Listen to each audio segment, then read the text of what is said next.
Fala, minha galera de todo o Brasil. Olha a gente aqui reativando o nosso canal. Primeiramente, desejo bom dia para você que está estudando aí pela manhã.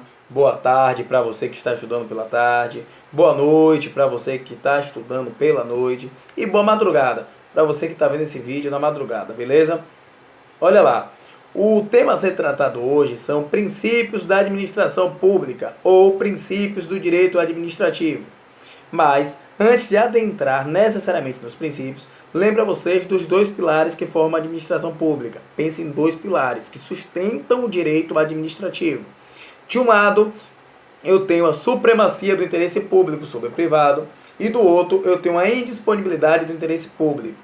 Quando eu falo em supremacia do interesse público, eu digo a vocês que o interesse da coletividade tem que ser superior, ou seja, acima do interesse privado, do direito privado. A coletividade manda no direito privado, ou seja, os interesses coletivos, os interesses da maioria têm que se sobrepor, ou seja, tem que estar acima do interesse privado.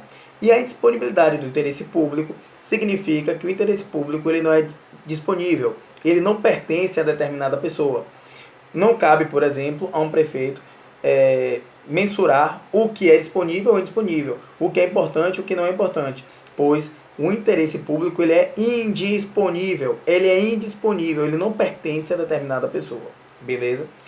Feito essa recapitulação do que seriam os dois pilares da administração, comecemos a trabalhar de fato os princípios do direito administrativo, iniciando pelos princípios expressos ou princípios constitucionais, previsto no artigo 37 caput da Constituição Federal.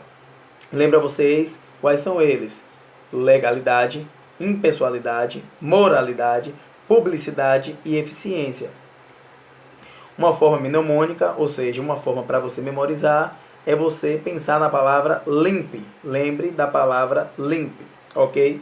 Legalidade tem a ver que os atos da administração pública estão subordinados à lei. Eles têm que fazer aquilo de acordo com a lei. O que a lei determina, a lei manda fazer e o agente tem que fazer. Não cabe a ele mensurar o que é certo ou errado. É diferente da legalidade em outros ramos do direito, onde o agente pode fazer tudo aquilo que a lei não proibir.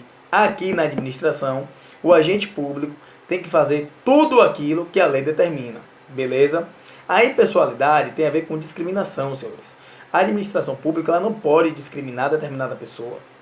Um exemplo seria um prefeito recusar nomear um candidato que foi aprovado em concurso público por este ser inimigo do prefeito. Porque a administração pública ela é impessoal. Ela não olha a pessoa. Ela não olha o indivíduo. Um prefeito ele não pode recusar nomear um candidato aprovado em concurso público porque esse candidato é seu desafeto. Isso aí ele estaria ferindo o princípio da impessoalidade. O próximo princípio é a moralidade.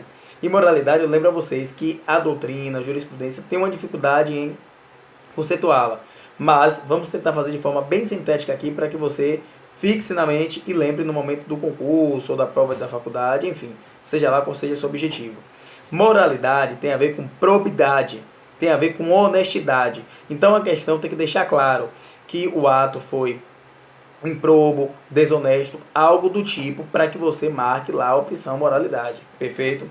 Publicidade significa que os atos da administração pública, eles são públicos. Eles têm que ser levados ao público. É por isso que há a publicação de edital avisando que vai abrir concurso. É por isso que há a publicação de edital chamando os interessados a participar de licitação.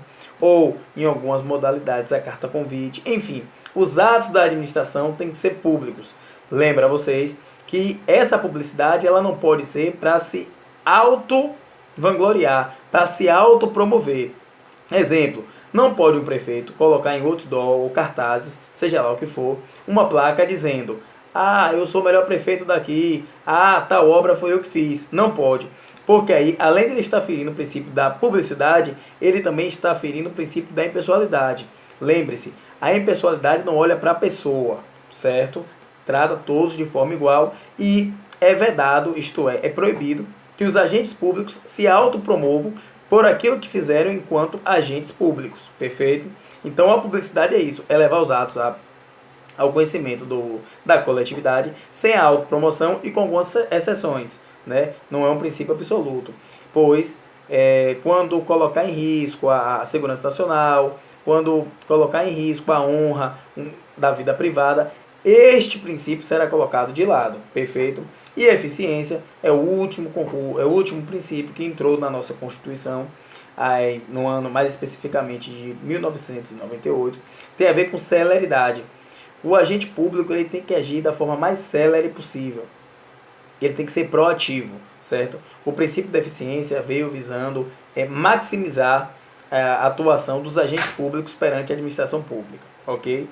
Bem, feito esse apanhado dos princípios expressos, vamos tratar agora dos princípios implícitos, isto é, não são os princípios constitucionais, são princípios que foram criados através da doutrina e jurisprudência ou até mesmo estão expressos em outras leis esparsas que não a Constituição. Perfeito? Primeiro, eu queria lembrar vocês do princípio da continuidade, isto é, os atos da administração eles têm que ser contínuos. A administração ela não pode parar. Um exemplo para você fixar é o seguinte: pense comigo, um determinado hospital fica 3 meses sem pagar a conta de luz. Pode a Coelba ir lá e cortar essa luz? Eu falo Coelba porque aqui na Bahia a concessionária desse serviço é Coelba. Pode a Coelba ir lá e cortar essa luz? Resposta: não. Pelo princípio da continuidade, uma vez que os serviços prestados pelo hospital, eles são essenciais e eles não podem ser paralisados. Então, o princípio da continuidade se mostra aí. O segundo princípio que eu queria trabalhar com vocês é o contraditório e ampla defesa. Este princípio significa que todos os atos da administração, eles deverão dar ao particular ou até mesmo ao administrado o direito do contraditório e da ampla defesa. Contraditório é a possibilidade dele responder, de ele falar, demonstrar os fatos, a versão dele.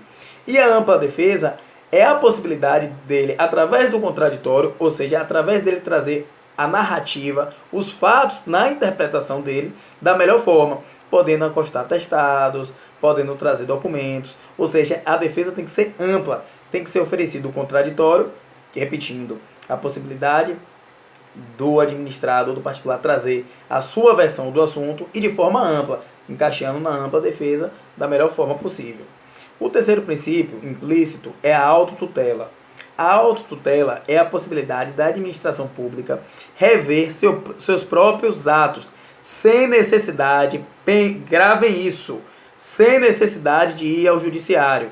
A administração pública, ela pode a qualquer momento rever seus próprios atos, sem necessidade de ir ao poder judiciário. Ela pode fazer isso por ela mesma. O quarto princípio que eu coloquei junto é a proporcionalidade e a razoabilidade. Isso tem a ver com a adequação dos meios e os fins. O ato administrativo ele tem que ser proporcional, ele tem que ser razoável. Não pode, por exemplo, a administração pública aplicar uma pena a uma infração cometida por um particular de forma desrazoada, de forma maior do que poderia ser. Ela tem que ser proporcional, ela tem que ser adequada ao caso concreto. Perfeito?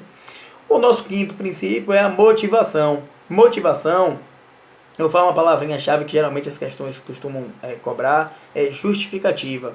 É a administração pública justificar seus atos, ela dizer o porquê ela está fazendo. Exemplo, um prefeito, quando ele vai construir um hospital, ele justifica, olha, eu estou construindo esse hospital para atender a comunidade carente desse local, uma vez que aqui não tem hospital próximo, enfim, ele motiva. O que é que leva ele a tomar esse ato? O que é que fez ele a tomar esse ato? Todos os atos da administração têm que ser motivados. O próximo princípio é da isonomia, ou também da igualdade. E lembrou vocês também o conceito de isonomia ou igualdade, que é tratar os iguais na medida da sua igualdade e os desiguais na medida das suas desigualdades. Isto é, você tem que equiparar. Um exemplo seria a política de cotas. É uma tentativa da administração equiparar aqueles que tiveram menos oportunidade com aqueles que tiveram mais oportunidade. Perfeito? Segurança jurídica. Segurança jurídica é o princípio que diz que a administração tem que dar segurança tanto ao particular quanto ao próprio administrado.